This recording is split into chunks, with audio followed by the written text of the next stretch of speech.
The animation view has a very complete set of animation tools. And we're going to look at those tools and we're going to identify the different parts and pieces of this animation view so that we can make working in it a little bit easier. By just knowing what the name of this panel is called or what this button is called, it's going to make it easier when we start to dig in to some more of the complexities of the animation view. So before we get started, let's go ahead and create an object though, something that we can select on and view some properties. We're going to go ahead and go to our Hierarchy tab, and we'll just go down to our cube, just a basic primitive.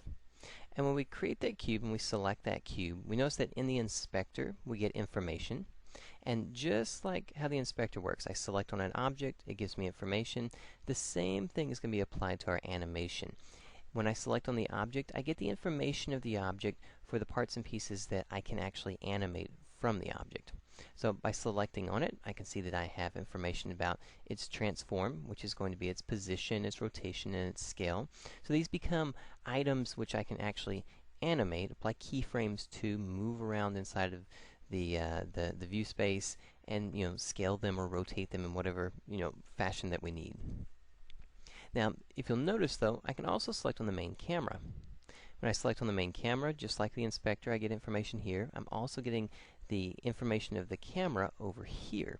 So any part of the camera, I can actually animate information here on a curve inside of our editing tool. So nice and simple and straightforward. It's a really good way of working with animations. It's pretty similar to what you're going to find when you're working with any other 3D animation package. If you're working with Maya or if you're working with 3D Studio Max, the same basic setup. So not too dissimilar. So let's start off by identifying the buttons across the top. We've got just our basic toolbar across the top, our time bar over here to the right. We have this big box right in here, and this big box, we're going to be calling this our properties view, and the inside of the property view we have our properties. And to the right of this, and this box right in here, we're going to be calling this our event line, and this is our event line. Now below that we have our curve view, and this is where all of our curve lines are actually going to be coming in. We'll do some of our editing inside of here.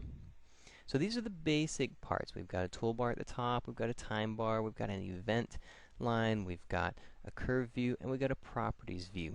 Now we're going to break down each one of these and identify what the elements are inside of these and how they actually function next.